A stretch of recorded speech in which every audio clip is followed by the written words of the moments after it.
सौतन की सुहागरात पार्ट 2। धूमधाम से शादी करने के बाद समर्थ और देविका घर आते हैं। घर पर सब उनका स्वागत करते हैं और सौम्या उनकी सुहागरात का इंतजाम करती है। समर्थ और देविका दोनों अपने रूम में बैठे बातें कर रहे होते हैं। तब देविका कहती है, सुनिए, आप इतना दूर क्यों बैठे हैं? नहीं, कुछ नहीं, बस थोड़ा सा थक गया हूँ। अगर आप कहें तो मैं आपका सर दबा दूं? अब नहीं, रहने दो, आप भी तो थकी होंगी। देविका आगे बढ़ते हुए कहती है, थक तो गई हूं पर आपकी सेवा करना पहला धर्म है मेरा। देविका झट से समर्थ के पैर पकड़कर दबाने लगती है। ऐसे ही कुछ देर निकल जाती है और समर्थ कहता है, अब रहने दो देविका, तुम भी आराम कर लो, तुम भी थकी थकी लग रही हो।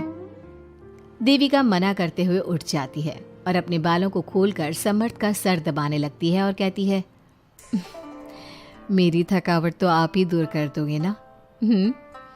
इतना कहकर देविका अपने खुले बालों को समर्थ के ऊपर डालती है। समर्थ देविका के जाल में सम्मोहित होने ही वाला होता है कि अचानक से दरवाजे पर किसी की दस्तक होती है। समर्थ आवाज लगाते हुए कहता है, कौन? भाई मैं हूँ सौम्या। क्या है सौम्या? क्या बात है देविका, कैसा लग रहा है मेरी भाभी बनकर? कुछ बात आगे बढ़ी या नहीं? बात आगे बढ़ती कैसे? तू जो आ गई कबाब में हड्डी। अच्छा जल्दी बता, किस लिए आई थी? सौम्या ठिठोली करते हुए कहती है, क्या बात है देविका, बहुत जल्दी हो रही है। वैसे मैं तो दूध का गिलास देने आई थी। आखिर मेरी सहेली की सुहागरात में कोई कमी नहीं होनी चाहिए।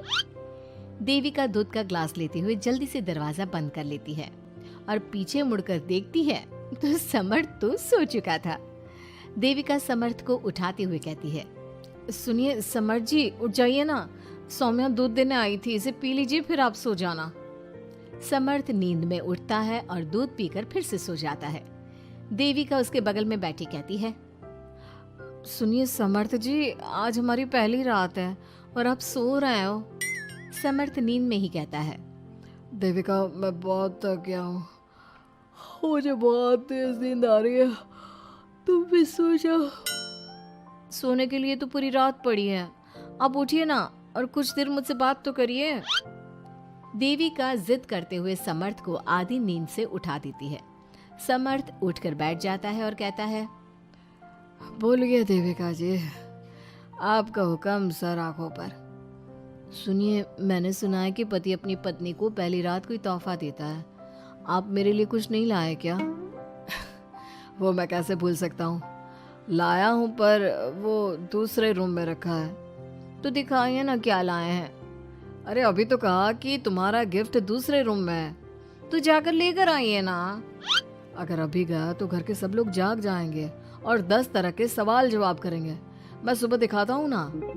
समर्थ इतना कहकर लेट जाता है और लेटे लेटे देविका से कहता है, अच्छा सुनो देविका, मुझे बहुत नींद आ रही है, मैं सो रहा हूँ, तुम भी सो जाओ।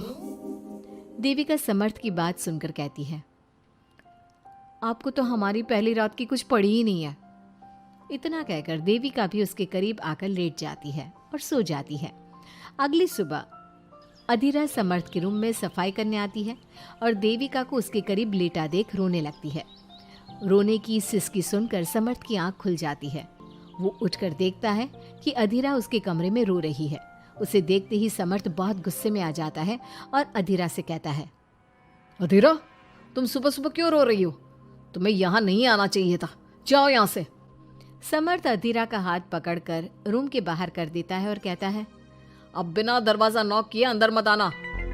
इतने में देविका भी आ जाती है और समर्थ को भड़काते हुए कहती है, हाँ समर्थ जी, ये रो रो कर हमारे घर में अपशगुन कर रही है और अब ये देखो कैसे मगरमच्छ के आंसू दिखा रही है। इतना कहकर देविका अधीरा का हाथ पकड़कर घसीटती है और कहती है, अब क्या रोती रहेगी या कुछ काम भी करेगी? मुफ्त में रोटियां तोड़ने को नहीं मिलेगी यहाँ पर। चल उठ यहाँ से और कुछ काम कर। अधीरा वहां से उठकर रोते रोते चली जाती है और जाकर रसोई में सबके लिए चाय बनाती है और चाय जाकर पहले अपनी सास को देती है। चाय पीते ही मंजू अधीरा को गुस्से से कहने लगती है, लगता है मुझे मारने की साजिश कर ली है। अरे अभी तक तूने ढंग की चाय बनाना नहीं सीखा।